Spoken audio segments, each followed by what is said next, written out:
Kita ulang kembali sejumlah berita pilihan dari Bali.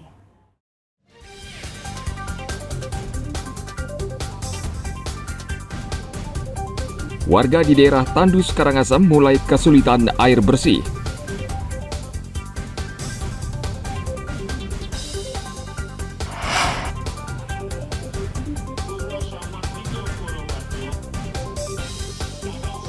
Pemerintah provinsi meminta bendesa adat di Bali agar tidak memihak salah satu peserta pemilihan kepala daerah.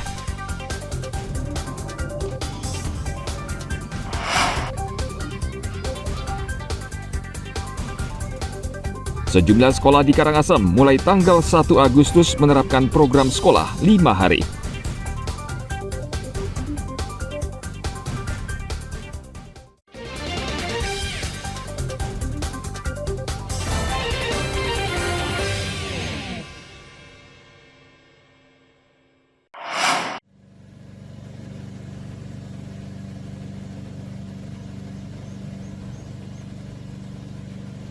Dampak kemarau dirasakan warga sejumlah daerah di Karangasem.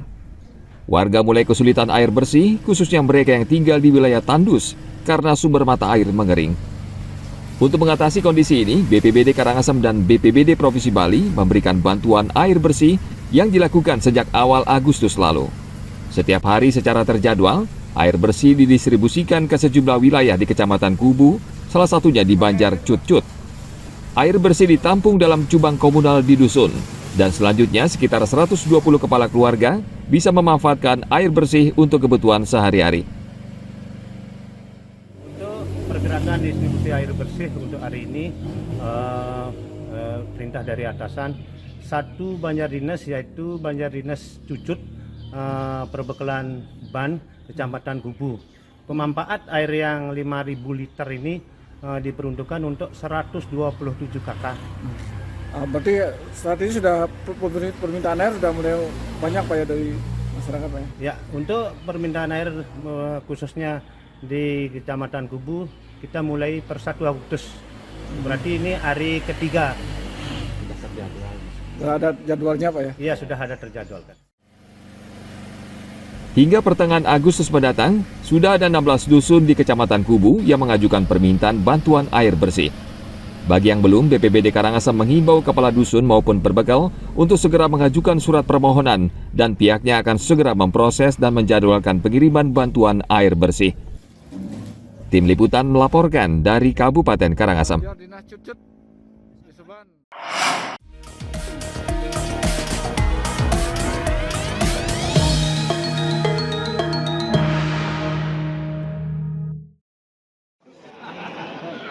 Pura Samantiko, Pura Batur, Gunung Agung, Gunung Lempuyang. Pemprov Bali sekali lagi meminta para bendesa adat di Bali agar tetap netral dan tidak memihak pada salah satu peserta pemilihan kepala daerah yang akan berlangsung pada 27 November mendatang. Menurut Sekda Pemprov Bali Idewa Made Indra saat pembukaan Paruman Agung kedua Majelis Desa Adat Bali di Wantilan Pura Samuan 3 Bedulu Senin lalu. Bendesa adat adalah penyangga utama Bali, sehingga harus mempertahankan kemuliaan dan integritasnya. Ya, bendesa adat idealnya sudah menjadi komitmen kita bersama bahwa desa adat ini demi kebaikan, demi keluhurannya, demi integritasnya menjaga keutuhan Bali, maka sebaiknya desa adat netral.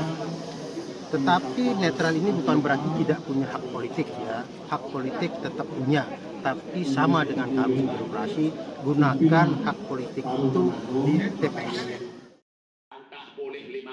Pesamuan Agung Desa Adat yang dibuka Sekda Pemprov Bali ini dihadiri sekitar 1.500 bendesa di Bali, Majelis Desa Adat Kabupaten Kota, serta Majelis Desa Adat Kecamatan. Di sela-sela Paruman Agung Desa Adat kedua ini, sejumlah bendesa yang hadir juga menyatakan komitmennya untuk tetap netral agar pilkada lebih berkualitas dan berintegritas. Tim Liputan melaporkan dari Kabupaten Gianyar.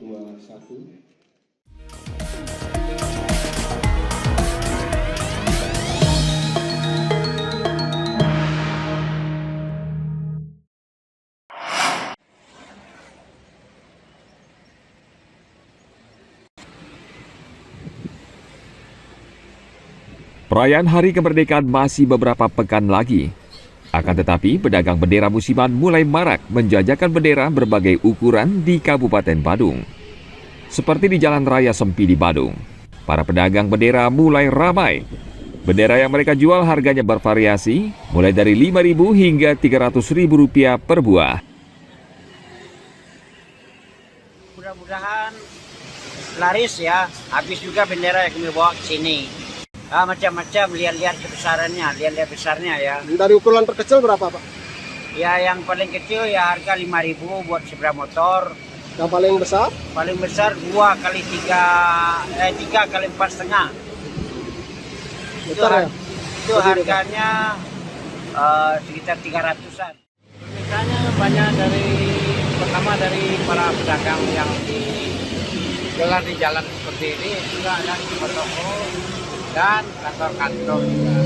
Selain pemeriksaan, sudah banyak nih. Kita kan supplier di Bali ini, sampai ke seluruh kabupaten di Bali itu ada barang sudah masuk ke daerahnya. Sudah menjadi tradisi menjelang ulang tahun ke-79 kemerdekaan Indonesia, pedagang musiman menjual bendera untuk mendapatkan penghasilan tambahan. Mereka berharap tahun ini bisa meraup untung lebih besar karena masyarakat tidak hanya merayakan ulang tahun kemerdekaan, namun juga menyambut presiden dan wakil presiden yang baru. Ana Agung Gede Agung melaporkan dari Kabupaten Badung.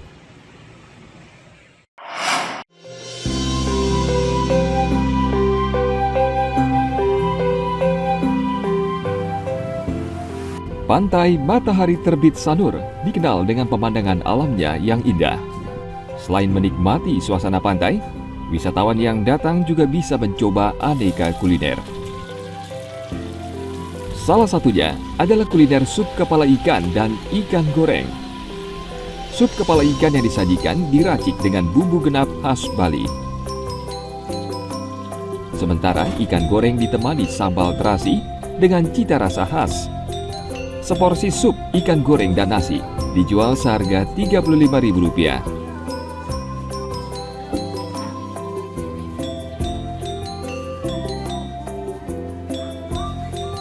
Di tempat kami ini ciri khasnya sambalnya ciri khasnya rasanya agak beda dari yang lain.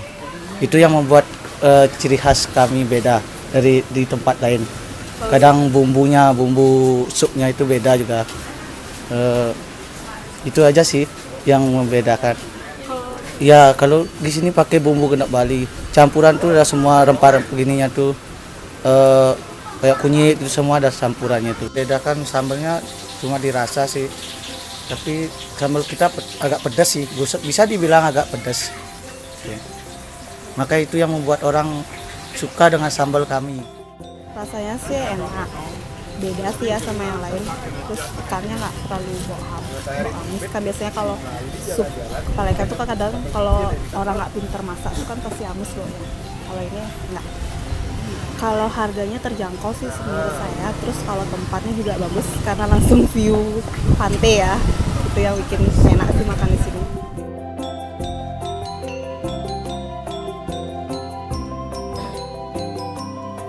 Warung sup kepala ikan ini dibuka mulai jam 8 pagi hingga 6 sore. Setiap harinya tempat ini ramai dikunjungi pelanggan serta wisatawan yang sedang berlibur di Bali.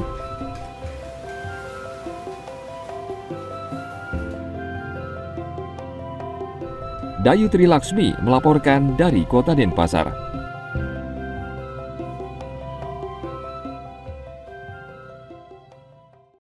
Informasi tadi mengakhiri jumpa kita pagi ini. Atas nama rekan yang bertugas, saya Dana Parapita mengucapkan terima kasih atas kebersamaan Anda.